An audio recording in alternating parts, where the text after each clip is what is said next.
Let's talk about loyalty, political loyalty, because what happened in Texas last night shows us that the concept of loyalty has been completely changed in American politics.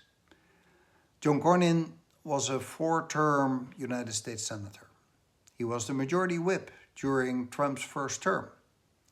He helped to pass Trump's infamous tax bill, the first one from the first term. He raised $400 million across his political career for the Republican Party. He voted with Trump 99% of the time, and he even ran ads saying exactly that, looking straight into the camera. Proud of it. He also posted a photo of himself reading Trump's memoir on social media. He proposed renaming a major American highway, the Interstate 47, to honor the 47th president.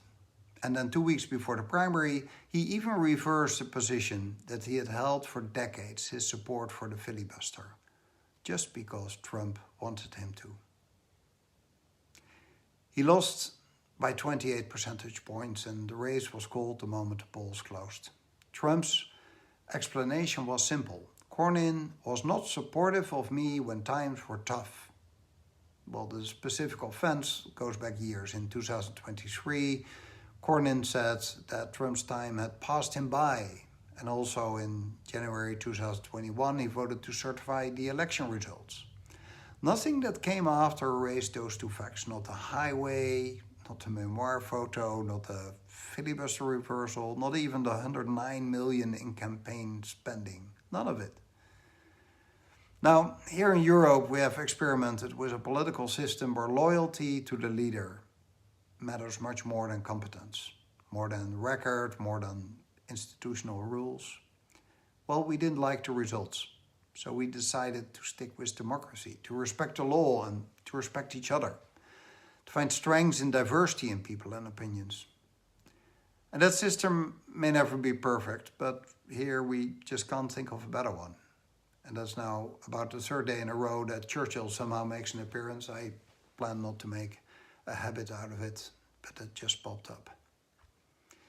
Because what these Cornyn results tell every Republican currently sitting in the House or in the Senate is this: your past loyalty does not protect you, only present complete submission counts. And the bar for that submission rises continuously. For him it was not enough, because the point is not really loyalty. The point is your demonstration of loyalty. It is the performance of your loyalty. It is the public humiliation of it.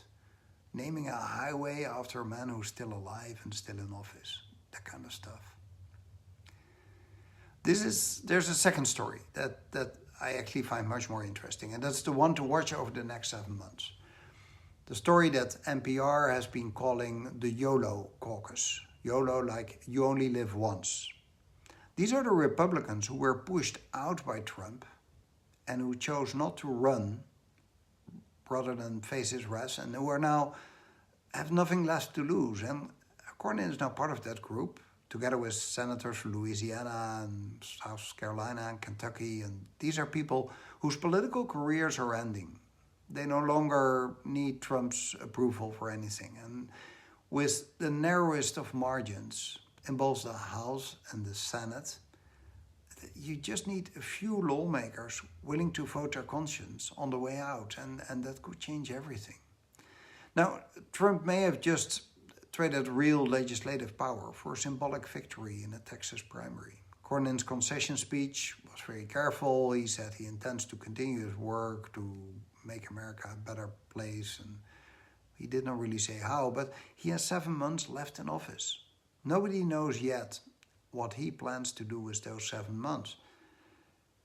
And then we have the general election. Democrats have not won a Texas Senate seat since 1988. And within minutes of Tuesday's result, Cook Political Report moved Texas from likely Republican to lean Republican. And James Tallarico, the Democratic candidate who is 38 years old and well-funded, has not spent a dollar yet. Republicans may now need to spend another $100 million in a state that they assumed was safe.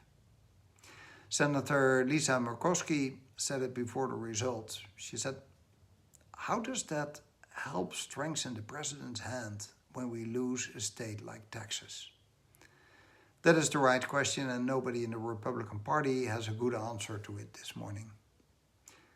Well, if you enjoy these videos and my newsletters, please subscribe.